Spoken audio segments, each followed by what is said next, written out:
Okay, well, we are live, and today we have a Google Hangout featuring Margot Kane, the Vice President of Strategic Initiatives at Calvert Foundation, and we're going to discuss, amongst other things, the Ours to Own movement, which facilitates impact investing and targets 5 iconic cities in the U.S. I wanted to thank you for joining us, Margot. Thanks for having me. Our pleasure. So I'll just jump right into the questions if it's all right with you. I wondered if you could give us a brief description of the Ours to Own movement, when it started, how it came about, and why Calvert has decided to focus on revitalizing U.S. cities. Sure. The Ours to Own program and initiative really came out of a series of interviews we actually had with a number of our long-term borrowers doing community development work in the U.S. And it was a time when we were rethinking our existing relationships with community development organizations, recognizing that our traditional product and loan product specifically was not as helpful as it once had been in the community development marketplace. So we had a series of interviews over the course of a year with a number of community development financial institutions, affordable housing lenders and developers, and the question we asked them was, what kind of capital would be most useful to fuel your growth or your impact in your place?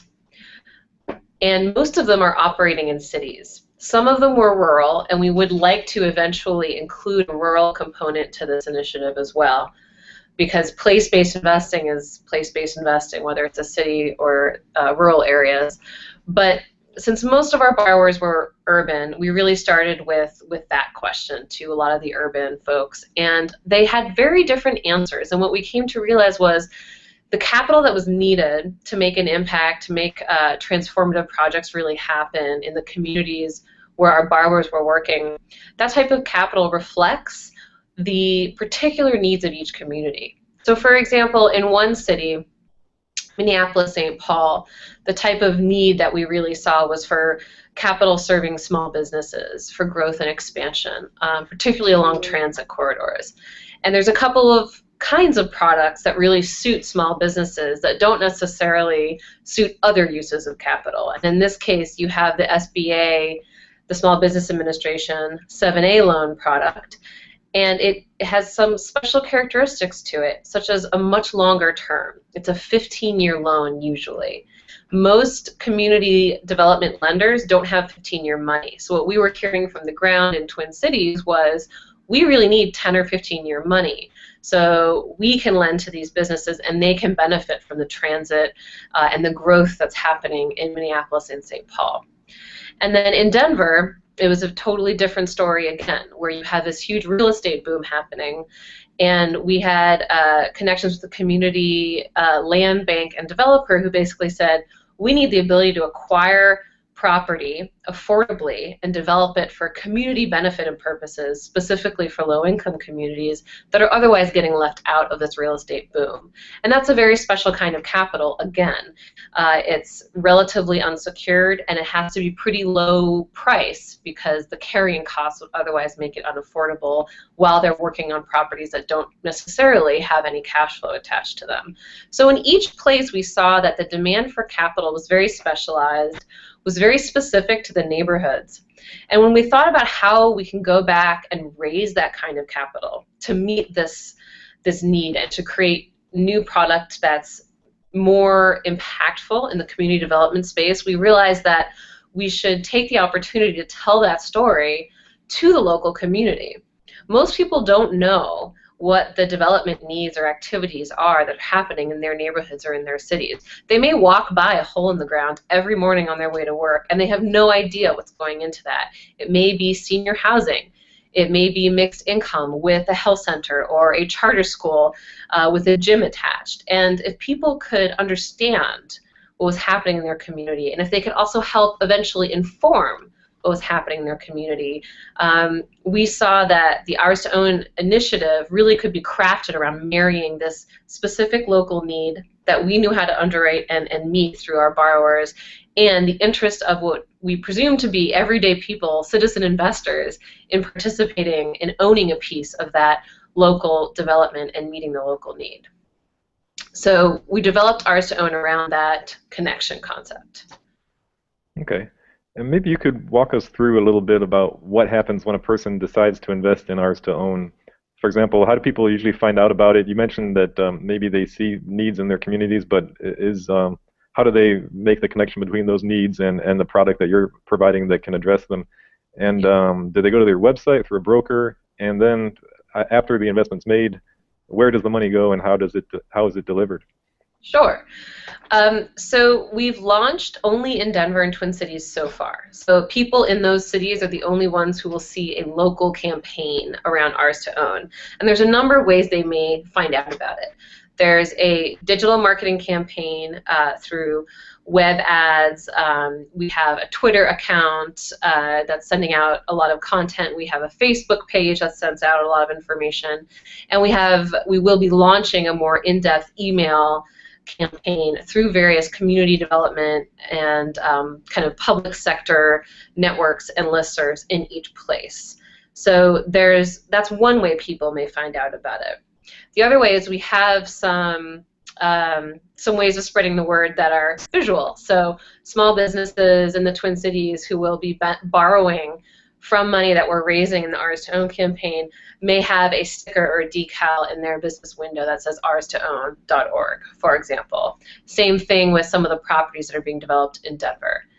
We're going to have kind of a more in-depth marketing campaign over the fall and winter in those cities, as well as in our upcoming cities. So there's also events like the Net Impact Conference in Minneapolis. We'll be highlighting it there. Opportunity Finance Network in Denver. We'll be highlighting it there. So I think there's a lot of ways for people who are both in the community as well as in the impact investing world who will hear about it, either from email or events or ads that we've placed out there. Now, in terms of how they participate, if you go to ourstown.org, you can learn about the live programs right now, both in Denver and Twin Cities, as well as where we plan to go, including Baltimore and the Bay Area and California. That, if you click on, let's say, the Denver site, and you click on the button that says Invest. It's the one button there, big button. You click on Invest, and it will take you to our online note sales platform called vested.org, and you can buy notes there for as low as $20. You can pick your loan amount, you can pick your term, and you can pick your interest rate, although each tenor has a cap on how much interest we pay. The other way to do it is through your financial advisor, or if you manage your own brokerage account through things like services like Schwab and Fidelity provide, you can look up our QSIPs, which are listed on Calvert Foundation's website under How to Invest, and you can purchase the note directly in your brokerage account. And your financial advisor can do that for you, or you can do it on your own. For people like myself who do not have financial advisors, the easiest way is to do it online. You can always also call us directly, and we'll help walk you through the process. And then, so once we've raised your dollar that is, let's say, targeted to Ours to Own Denver, or Ours to Own Twin Cities, or Ours to Own Baltimore, that money is tracked throughout our whole system. The entire dollar is invested in the community development projects that we're supporting in each city. And so we're always trying to lend more than we have raised, because we never want the reverse to be true. And so whatever you see on the Ours to Own website, and then more, because that's not all of what we're invested in each city, represents where those dollars are going. And then we'll provide reporting and updates back out to those investors in terms of new projects funded, new partners we're working with in the cities, events we've been holding, and the social impact on an annual basis. Okay, so investor basically gets to choose the city and the amount in terms of the loan, but you guys determine where the money specifically goes to what enterprises and what development initiatives in the city, or do investors have any input in that? Right now, we have to make the decision, and it's less us making the decision from the development perspective, because we are lending to local organizations. Those local organizations are embedded in the local community and the local development needs, and they tell us what they're doing and what they need. We don't walk into a city with our own development agenda. We're trying to meet the expressed capital needs. And in doing so, we're hoping to connect that universe of investors to these community development organizations in a more explicit fashion, so that once the investors are engaged in the campaign, they can start perhaps informing how the community development organizations are doing their work in their communities. But until you have that connection, there's no way for either party to listen to each other or to know what the other one cares about.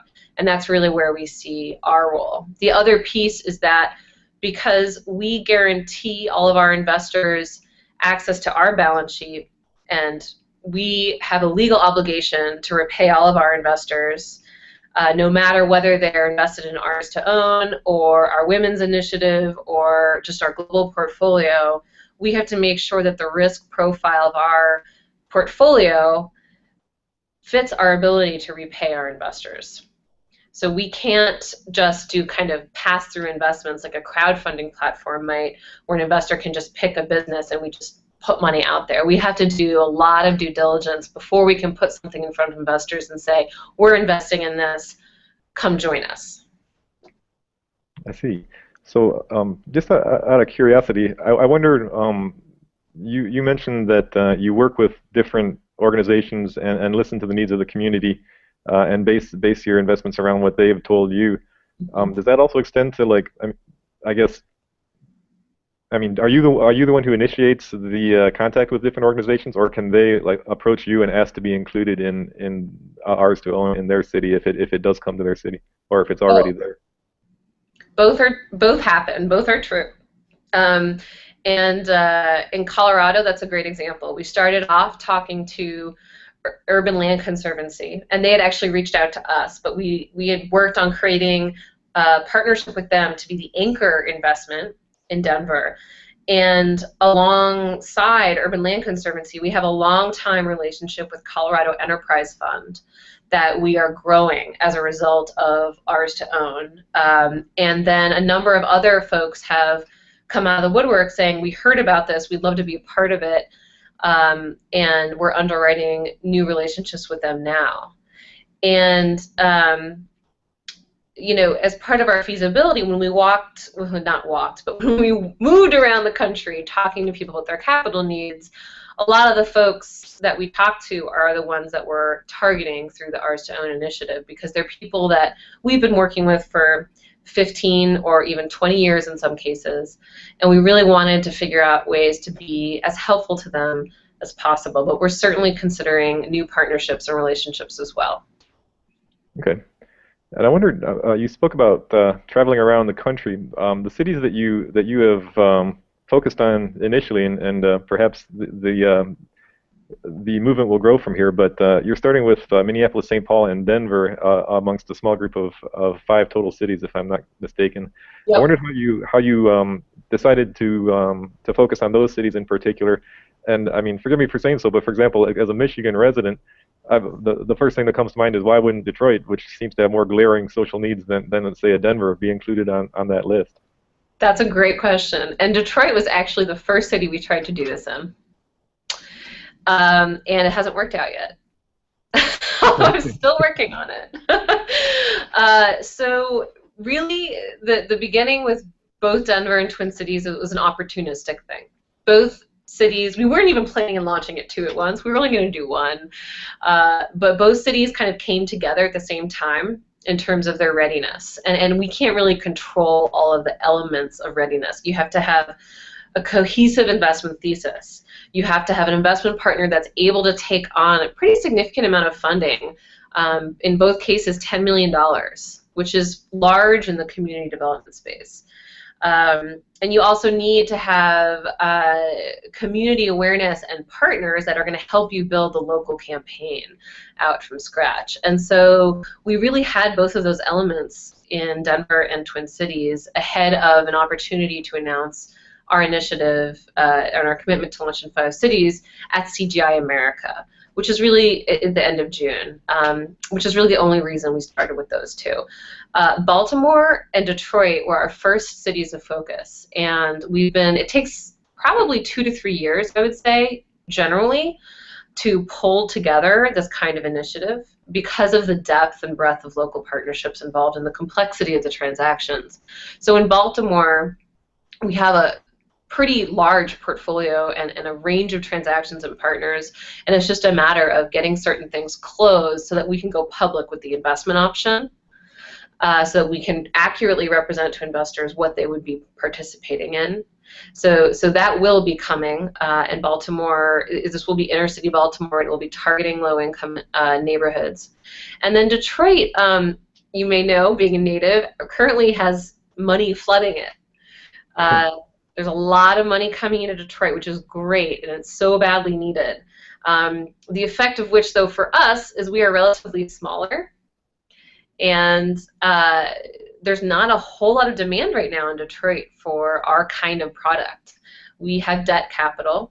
We like to lend to intermediaries, and a lot of the intermediaries there have a lot of money coming at them that they need to deploy, and a lot of it is very lower cost money because it's subsidized by either the government or the private sector, which is great. I'm really excited to see what happens in Detroit, and we're keeping a few irons in the fire there, but we can only respond to where there's demand. And then the fifth city is still a question mark. We've got a number of options on the line, from DC to Cleveland to Boston. So there is an element of opportunity here that is, we have to be responsive to where there's demand and where we have the right relationships. Okay. So I understand at this point it's not clear if the movement will continue beyond these first 5 cities. Is that correct? Well, yes and no. So it may continue in a different form beyond the first 5 cities. Once we figure out how to make this more scalable, and we're playing around with the concept of a product called City in a Box, where we basically make a very clear outline of what is needed in order to launch this place-based investment movement in a particular city. It's challenging because each city and each neighborhood and each area kind of has its own requirements. But really, from our perspective, we are invested throughout the entire United States. So yes, we could launch this almost anywhere in the country. The challenge is efficiency and scalability, and specifically the local relationships and our ability to conduct a local marketing campaign. It's a lot of work, it's a lot of in-person time, and if our local partners can't conduct that local campaign, it's very hard for us to do it for them. That's not really where we live. So it will depend a little bit on the capacity we see in the market to help us conduct these campaigns, which we're basically doing a little bit under our own steam in Twin Cities and Denver with some partners who took a chance on us, and we're learning as we go. So we'll be tweaking it over time, and I think it will definitely get beyond 5 cities, but I can't forecast right now what it will look like. Okay. And how has the response been from investors so far in the communities where you're operating? It's been good, especially in Denver. People in Denver are especially excited. We've done more outreach in Denver to date, which is probably part of it. We've raised over $120,000, which is pretty good for a slow season, given July. Basically, it's only been live for the month of July. We find people really love the idea. They think the campaign really resonates with their perception of their community, because each campaign is locally targeted to what we perceive to be the values in each place. And I think, what we're really trying to uncover, and where the real nut to crack is, how do you translate interest into action?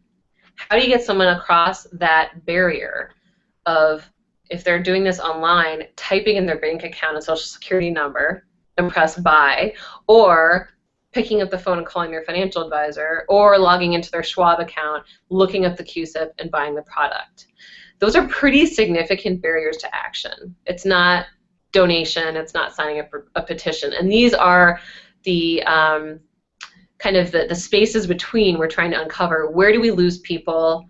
what can we do to get people over these barriers, and where are people most sensitive, or rather, where do they lose interest? And so we've got this great ability to analyze, between when they land on the ours to own page to when they complete an investment on Vested, how many people drop off at each stage, and we're going to be tweaking each campaign over time to try to capture as many investors as possible and hopefully make that information available to the broader impact investment industry to say, hey, here's some lessons we've learned in how you engage the general public in investing for social good.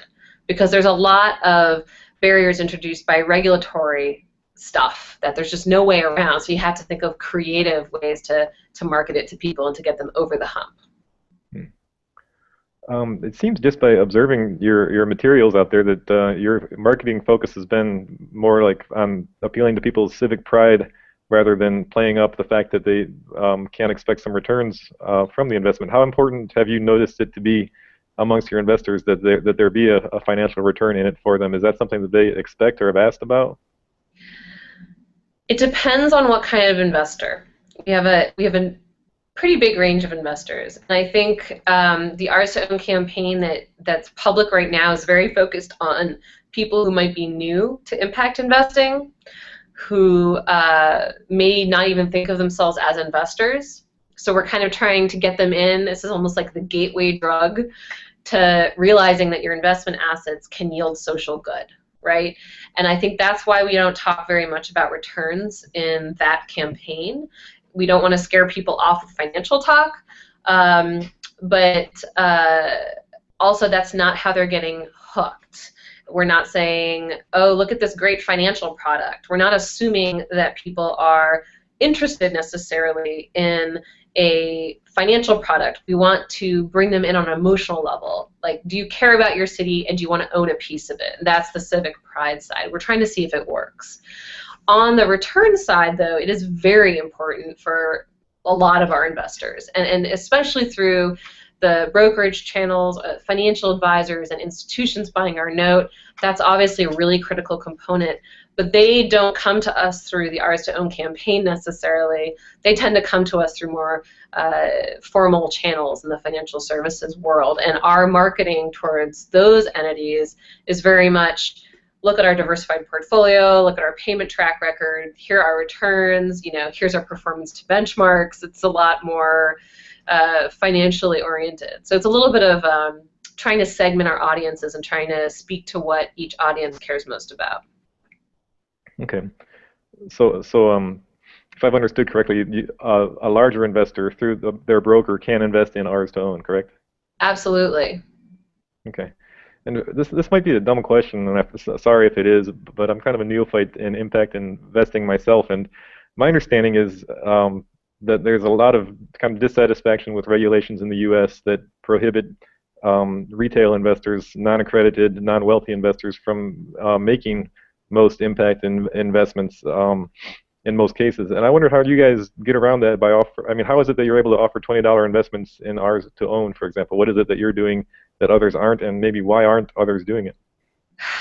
Yes. Oh, this could be much longer. Well, it's a big problem. The regulation in the U.S. is not set up for this kind of activity. It's true. It's not only not set up for investing for both financial and social returns, it's not set up to democratize access to investing for social and financial returns, which is really where we see Calvert Foundation's role being. What we have done, which is unique for a number of reasons, but we've also been doing it for 20 years, is very laboriously and slowly and at great cost to ourselves, because no one ever wants to really pay you to build infrastructure, is we have built these channels to the broader financial markets. And we've done it with help, though, from a lot of partners. The biggest one right now, off the top of my head, probably being our fixed income distributor. It's a company called In Capital, who agreed to distribute our note on their platform so that we could be bought and sold electronically, like any other corporate bond. and that was a huge deal. That partnership was done in the mid-2000s, and because of that, we were able to be listed on a lot of brokerage platforms. We pop up in people's accounts electronically. It gives a lot more accessibility to our product. But to answer your question of what we do, we register in every state where we sell the note, and we have to do that on an annual basis. And there's a lot of compliance activity that goes into that. There's a lot of reporting activity that goes into that. We have an annual prospectus that we issue. We have 10 people or more all working on basically investor administration and the financial accounting and compliance elements of being able to issue this retail note under nonprofit exemptions. So because we're a nonprofit, because we have a 20-year track record, because we have spent 20 years building relationships with major brokerage platforms, with a lot of different entities that underwrite entities like us, and with the state regulating authorities, we're able to offer this note for as low as $20. But it is an annual due diligence process, and it's really hard. It's really hard, and it's really expensive. And it is frustrating. I mean, yes, we're out there in the market, and we have a product, and we can make it happen, but we wish there were more entities out there like us doing this kind of work. People need more products to choose from if we're really going to mainstream the practice of impact investing. Also, it's really painful to go through an underwriting process when you're the only thing out there like you. People think we're a little bit crazy, but we maintain the pain because we really think it's important to provide this channel, this connection to the broader financial markets. And because it's so hard to do. So that really is our unique advantage presently in the U.S. market. We're really hopeful that some of the new crowdfunding regulations will make it easier for other folks to enter in different ways with different products and in different markets. Especially, we see great promise for place-based investing with the new crowdfunding products out there. But yeah, it's a hard market. Well, that's very well said and very true, but we don't think you're crazy if that's any consolation to you. Thanks. I wonder if you could talk a little bit about, let me see here, about any like other initiatives or projects that are on the horizon at Calvert. You manage the implementation of new investment initiatives and portfolios that target key impact areas at Calvert, including the ours to own, and I believe you were involved in Win-Win, right? The women investing in women. Mm-hmm. I wonder if you could tell us anything about any upcoming initiatives or focus areas that you guys are considering. Sure. So we are launching the next version of Win-Win, our Women Investing Women initiative. We successfully completed the first $20 million pilot, and we're launching another $20 million portfolio based on what we learned in the pilot. And it's going to have a very specific focus. It's going to be focused in sub-Saharan Africa, and it's going to be focused in clean energy. So keep your eyes peeled. It's going to be fun. We have some great partners lined up. And that'll probably be this winter. We've had kind of constant investor interest in our gender product and our women's product, so we felt the need to continue to be responsive to that interest. And then another one we'll be launching next year is one that will target most likely a Latin American diaspora in the U.S. to invest in development projects and small business growth that's happening in that region. And that, again, we have a number of really interesting partners lined up for that. And it will be our first foray in really deliberately targeting an Hispanic population as potential impact investors. We're really excited to explore that. Another one underway is probably a global health initiative, and this will be probably related a little bit to our women's initiative. But we've done some great work over the last few months researching the global health space and the implications for impact investment dollars flowing into the space, and we really see ourselves as a facilitator for that growing sector over the next few years. So that'll be coming. And then finally, we will, at some point, probably 2016, be coming out with a more explicit environmental portfolio with a focus in the U.S. at first, I believe. We've had a ton of investor interest in that. It is often challenging to marry community development and conservation goals, but I think there's increasing promise for that market from where we stand, and we're looking forward to launching that in a couple of years. Okay. Well, that's exciting. We look forward to hearing more about it. I wonder, one or two more questions for you if you have the time. Sure. Your focus at Calvert is seems to be on democratizing impact investment, getting it in the hands of regular people. And I wonder if you have any take on how people's response has been. Is it are the lower dollar amounts appealing to people who maybe are middle class or lower in income levels, or is it mainly like upper middle class and that sector that is showing an interest in your product? That's a great question, and it's a little bit hard to track our investor income levels. We can make some suppositions, but just due to the kind of information we can collect, right now where we stand, we probably can't get to that level of granularity. Also, on vested.org, we've only been taking investments for a month, give or take a few weeks. So I think it's a little bit early, but we do have some anecdotal and some estimated results so far on how people take to our $20 product, our lower dollar product, and in particular, we think that it's more attractive to students and young people, which is one of the populations we're really targeting with vested.org and ours to own. The earlier people can start thinking of themselves as active investors, the more they're going to practice investing for social impact over their lifetime. So young people in general, I think, is a big demographic for us over the next few years, and we'll have a lot more to say about that probably in 2 years.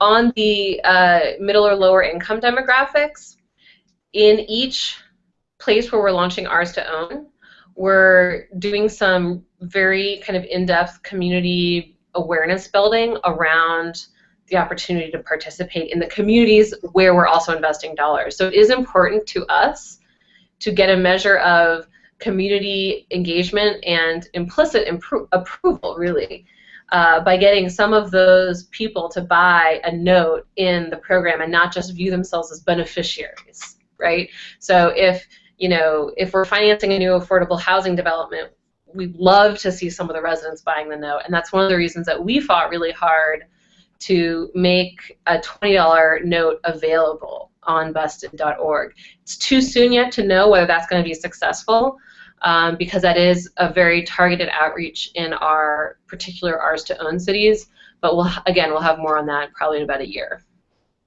Well, cool. One last question for you, kind of zooming out a little bit. I wonder if you have any thoughts on the development of impact investing in general in the next 10 years, if you see the sector going more mainstream anytime soon, or if you see the regulatory landscape changing at all with the Jobs Act, or maybe any follow-up legislation that comes after it.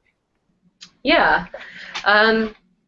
Well, policy is not my area of expertise, but I think what I'm guessing will happen, and this is not Calvert Foundation's view, this is just mine, is the crowdfunding regs will spur, 1,000 flowers blooming. Some will be great, some will be total disasters, and some of the blow-ups will result in some reactionary legislation, and eventually kind of the opposing forces will whittle something down to something that hopefully is actionable, that enables both debt and equity crowdfunding to really prosper and protect investors at the same time. That's my guess on what will happen there. Now, I don't expect crowdfunding to supplant the primary sources of community development capital in the U.S., which is in the U.S. the main focus of impact investors, and that is institutional capital. It is government capital. I think that will still be targeting kind of the bigger ticket items, infrastructure, for example. I think an area where I see some really interesting things potentially is around municipal debt. And Denver, for example, has had a very successful, what they call mini muni bond issuance, where residents could buy up to $500 of the city's debt for particular uses. And I think that, especially given the debt burden in our cities and the public sector budget issues, increasingly cities connecting with their citizens to finance development projects in the cities, and namely infrastructure, will see more of that. And that, I think, is something that could really create a lot more product for impact investing, rather than just buying general obligation bonds, for example. You could buy muni bonds that are targeted to specific projects that are citizen funded. More broadly, in terms of mainstreaming, yes and no. So I think there are two trends, and I don't know which one will win out, or if they'll just continue kind of reinforcing or creating friction with each other. And one is, especially with this next generation, the millennial generation, we know that they're very interested in their assets being invested for social good. So you do have some demographic pressure, as well as the baby boomers who really started the concept of socially responsible investing. They're starting to retire. They're going to have a more active interest in their investments. They'll also be pretty interested in seeing, hopefully, more product in the social investment space. So you're going to have, I think, increasing investor demand for product that generates measurable social as well as financial return. The question is, will the product be available? And that's the other trend, which is the product, and that means the investments that are happening in the impact investment space are still too small, too scattered, not homogeneous enough to offer the kind of product that can be woven into our existing financial systems and infrastructure.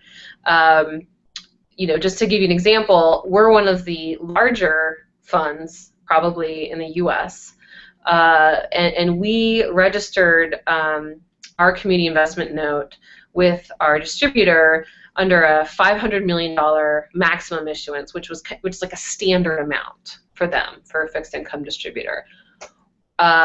We right now do not carry $500 million on our balance sheet. Now, over the course of 17, 18 years, we've raised $1 billion, but right now we have under $300 million on our balance sheet. So we're under our kind of volume goal, and that's not because we can't raise the money. That's because it's really hard to deploy the money. You have really high transaction costs. Nothing is standardized, although it's getting better in some markets, especially on the impact metrics.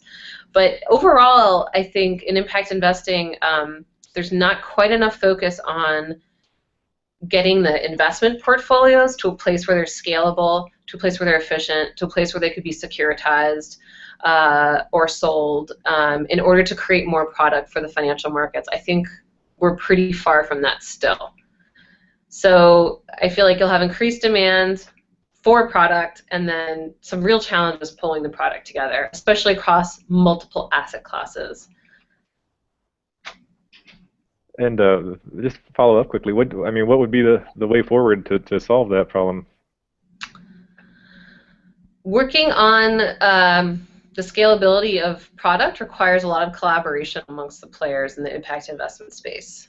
And so, for example, our new strategy, which is partnering very deeply and for the long term with known community development partners or international development partners. So instead of saying, okay, we're going to underwrite $1 million here and $2 million there and $1 million there, we say, all right, over the next 2 years, what would you do with $10 million? And how can we structure it in a way that ensures still that our portfolio is diversified and our investors are protected, but you're able to grow your business and meet the needs of your customers more effectively. But it really is a conversation. You can't just go out into the market and say, all right, we have a new $10 million product, and these are the characteristics, because everyone has a different set of needs. And so there's still bespoke conversations and transactions. But the more you can get people to think for the long term and not just kind of grabbing at any available source of capital, and the more you can get investors to collaborate, especially foundations, people that have the first loss capital that really make certain transactions and partnerships happen, if they're not just kind of very narrowly focused on their own objectives, the more you're going to create products that can speak to the overall impact investment space. Well, cool. Those are all my questions for you. Do you have anything that you'd like to add? No, just thanks so much for having me. Check out ours2own.org. See if you can buy a note. I've heard it only takes 5 minutes from people who are new to it, but it's really fun. And please send us any feedback, either via Twitter or email. And there's also a helpline listed on vested.org. All right. Well, that sounds great. And I would like to thank you again for your time today. We'll be following Ours to Own and your other initiatives as they move forward with great interest. So thank you again to you and to everybody at Calvert. Thanks so much for having me, and have a great rest of your day. You too. Thank you. Take care.